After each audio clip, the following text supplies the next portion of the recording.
म झापाबाट काठमाडौँ मेरो कामको लागि आउँदा मलाई एयरपोर्टबाट हवाईजहाजबाट उत्रिने बित्तिकै थपकसितले उनीहरूको गाडीमा राखेर मेरा अभियन्ता साथीहरू, नयाँ पार्टी खोल्न लागेका पार्टीका साथीहरू मलाई स्वागत गर्न भनेर आउनुभएको थियो। उहाँहरूलाई तलै रोकेर मलाई थपकसितले गाडीमा हालेर किडन्याप जस्तो गरेर बोल्न नदिकिन सडकको घरमा ल्याएर घरमा छोडिदिएर तपाईँ बाहिर ननिस्किनुहोस् है दुर्गाजी भनेर डिएसपीको कमान्डमा यहाँ ल्याएर मलाई छोडियो। म सम्पूर्ण देशमा रहने विदेशमा रहने सम्पूर्ण नेपालीहरूलाई म के भन्न चाहन्छु भने म वीरगञ्ज जाँदा वीरगञ्जमै समाउने, अस्ति जनकपुरमा गएको जनकपुरमा पनि समाउने भन्ने कुरो सुनेको थिएँ, तर त्यहाँको माहौल देखेर डराए यिनीहरू। अहिले पक्रेर हिरासतमा राख्ने भन्दा पनि दुर्गा परसाईले सर्वहारा वर्ग, भुइँ मान्छे, उत्पीडन वर्ग जो घरबार लिलाम भएर सडकमा पुगेका छन्, मान्छे सडकमा पुगेको मात्रै छैनन्, अब त मान्छेहरूले शरीरमा पेट्रोल खनाएर आत्मदाह गर्न थाले। 2 दिनको पिरियडमा कतिजनाले गरे? 4 जनाले होइन, 3 जनाले होइन।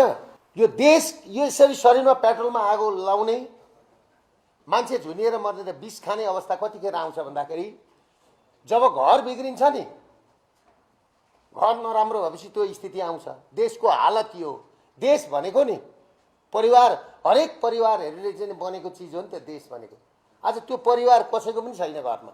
सबैजना जनताले साथ दिएर यो सरकार ल्याएको हो। यसले त झन् के गर्यो भन्दाखेरि जसको भोट लियो उसैको घर भत्काइदियो, जसले भोट दियो उसैका घर भत्काएर पानीमा डुब्छ भनेर उठाएर लगेर पानीमै डुबायो सुकुम्बासीलाई। यहाँ त कस्तो छ भने न पूर्वाधार छ, न बाटो राम्रो छ, अब चाहिँदो भन्दा बढी जरिमाना लगाइदिएको छ, जो कि ठेक्नै सक्दैन। तपाईँहरूसँग मेरो एउटै कुरा के छ भने यो मानव अधिकार आयोग भन्ने कहाँ छ? होइन, मेरो मानव अधिकार हनन भयो कि भएन? यो विषयमा मानव अधिकार आयोगले एक्सन लिने कि नलिने नेपाल सरकारलाई? सर्वोच्च अदालत कहाँ छ? सर्वोच्च बार कहाँ छ? वकिल साहबहरू कहाँ हुनुहुन्छ? विज्ञहरू कहाँ छन्? बोल्नु पर्यो नि त। कि हिँड्न पाउँदैनस् दुर्गा परसाई तैँले भनेर मलाई घरमै नजरबन्द राख्दा भयो नि त। म बस्न तयार, तर म बस्न तयार छु, तर भाग्न तयार छैन, म लुक्न तयार छैन। आश हो नि त, एक दिन लगेर पानीमा डुबाएर उक्सिने वातावरण आन्दोलनको तयारी गर्दै हुनुहुन्थ्यो।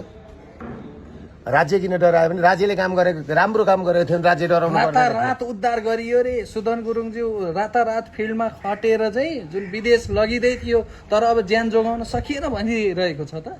त्यो गलत कुरा। भारतले नै नल्याउनु भनौँ, कहाँबाट चाहिँ उ गर्नु? तिमीहरूको अहिलेसम्म कुन सरकारले चाहिँ आगलागी भएको मान्छेलाई यसरी उद्धार गरेको थियो भनेर उहाँले प्रश्न गर्नुहुन्छ कि दाइ? किन उद्धार गरेको थिएन? आए फिल्डमा भन्छ उद्धार गरेर बचाएछन् त, उद्धार गरेर बचाएछन्। तर हस्पिटलमा लगेर 4 घण्टा प्रयास त गरेका हुन् नि भन्छन्। वीर हस्पिटलमा लगेर 4 घण्टा चाहिँ किन राखेको अरे उपचार नगरिकन? अनि एउटा कुरो हो, बोनको आगो लागेको केसको हेर्ने भनेको कीर्तिपुर हो कि होइन? सेन्टर कीर्तिपुर हस्पिटल हो नि। किन वीर हस्पिटलमा लगेर 4 घण्टा सुताइयो? त्यतिखेर जुन उसको अक्सिजन पास नहुने भएर सबै पुरिसकेको थियो। त्यसरी बचाउने प्रयास गरेको होइन यो सरकारले? यो सरकारले बचाउने, गरिबलाई त सबै सिध्याउने नै हो नि।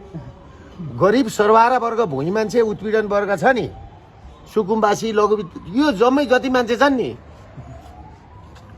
जसले बाटामा मकै पोलेर खान्छु र पेटको पालेर गुजारा चलाउँछु भनेर भन्थ्यो नि, तिनको सरकार होइन यो। यो नेपाली जनताको सरकार होइन। मैले पटक पटक भनेको थिएँ नि, मैले भिडियो देखाएर कतिपल्ट भनेको थिएँ, यो सरकारको आयो धेर छैन नि। फेरि जसरी आयो त्यसरी जान्छ। जैसा आया वैसा खाया, फिर खाया गनाया भनेको थियो नि। दाइ जस्तो कि अब गणेश नेपाली एउटा 1000 रुपियाँ चिटमा चाहिँ मर्नुपर्ने अवस्था किन आयो भन्छन् क्या? 1000मै मर्नुपर्ने थियो भन्छ। त्यो कसले भन्छ? नेपाली जनताले पुरै कमेन्ट गरिरहेका छन्। कुन नेपाली मर्दो रहेछ, किन मरे भन्छ? होइन, त्यो कसले, कुन घन्टीकै उसले भने होइन? एल्गोरिदम प्रयोग गरेर भने होइन? अनि उनीहरूको जस्तो लुटेराहरूको पार्टी हो यो ऊ छन् त लुटेका छन् त नियम कानुन सबैलाई बराबर हुन्छ भनिएको होइन छ नियम भर्खर बनाएको हो कि पहिला थियो नियम बनाउनु पर्थ्यो भने नि कसरी बनाउँथ्यो बाटो कस्तो छ अमेरिकामा पनि नियम बनाएको थियो के छ? सिङ्गापुरमा छ नेपालीको एकछिन, अवस्था भइसकेको सिङ्गापुरमा पनि छ यहाँ सुन्नुहोस् बाटो छ भौतिक पूर्वाधार सबै छ सुन्नु कुरो तिमीलाई राम्रो बाटो दिँदा दिँदै भौतिक पूर्वाधार दिँदा दिँदै तिमीले गलत गर्यौ भने तिमीलाई कारबाही हुन्छ डलर तिर्नुपर्छ जरिमाना तिर्नुपर्छ भनेर बनाएको हो नि त तर यहाँ कुन चाहिँ बाटो होइन बनाइदिएको छ? तपाईँलाई त आज यो सरकारले ठुलो अपराधी जस्तो व्यवहार देखायो कि साँच्चीकै तपाईँ अपराधी हो कि राज्य तपाईँबाट डरायो राज्य मसँग डराएको के अपराध गरेको छ मैले के सिंहदरबारमा आगो लगाएर आएको हुँ तपाईँलाई त आफ्ना समर्थकसँग मैले पनि भेट्न मान्छे दिएन मारेर आएको हुँ। अनि किन 2/3 सरकार चाहिँ तपाईँलाई देखि डराएर त्यसरी छुटुक्क लिएर आयो त अनि यिनीहरू गलत तरिकाले आएका छन् मेरो बोली नै यिनीहरूलाई काफी हुन्छ यिनीहरूको चाहिँ नि मेरो बोलीको कारणले गर्दाखेरि यिनीहरू थर्केका छन् मैले त स्टेप चाल्नै पर्दैन नि अब